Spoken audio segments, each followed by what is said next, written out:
40 years since I have seen Captain Thomas out at St. Michael's, Talbot County, Maryland.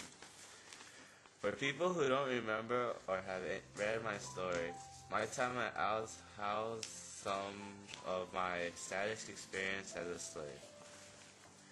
I am now invited to travel to his home for a little chat.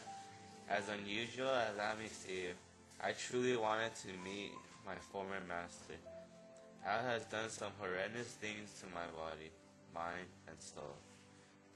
He whipped me till my blood stains drew the Mona Lisa on the floor and separated me from my family.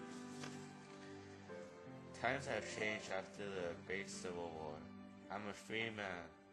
Now we can talk as two men without fear or threat of one superior attacking the inferior.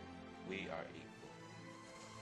At first I did not intend to go to Al's house, but instead to my good friend Charles Cadwell's.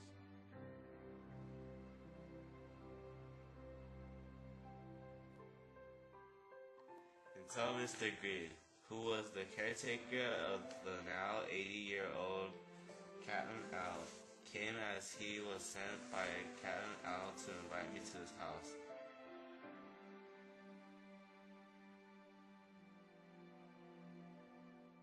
Which I accepted.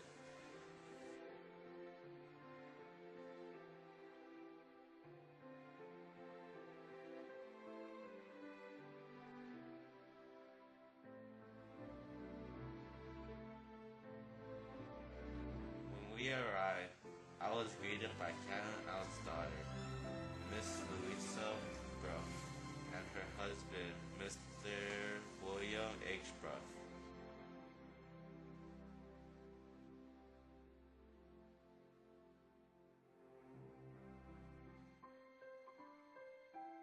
They then led me to the bedroom where I was reunited with my former master.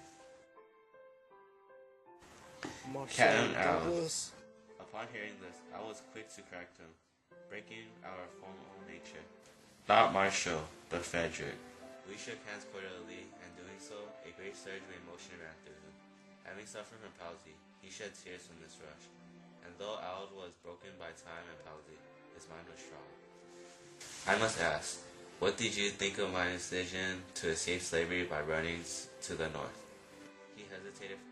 Frederick, I always knew you were too smart to be a slave, and if I were in your place, I would have done the same. I am relieved. I did not run away from you, but from slavery. I told him of my great mistake in my narrative where I blamed him for the mistreatment of my grandmother. I had mistaken that after the death of my old master, Mr. Anthony, my grandmother had fallen into his possessions and who I thought left her to die.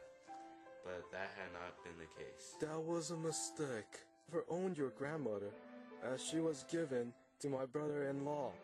However, after I discovered this injustice, I brought her here and took care of her. In my narrative, I had no desire to write foul of him, and I corrected the injustice to him as soon as I discovered it. I regarded both of us as victims of the system. Was never fond of slavery, and I meant to free all the slaves when they were of age. While we were on the topic of age, I asked him when my birthday was.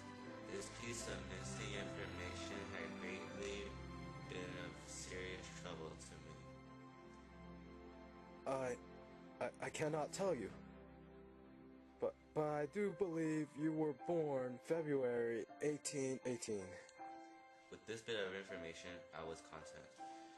We conversed for a while longer until it was time I took my leave. But before I left his bedside, Captain Al spoke with cheerful confidence. There is a great change that awaits me. And he departed in peace. We parted to meet no more. His death was soon announced after our meet, and the fact that he was my former master was noted.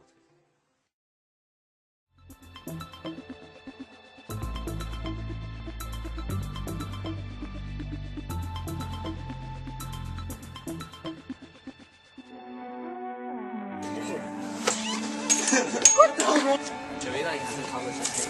No, I don't talk to you. What?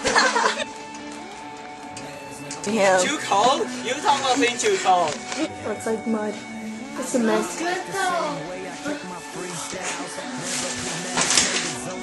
Wake up! What?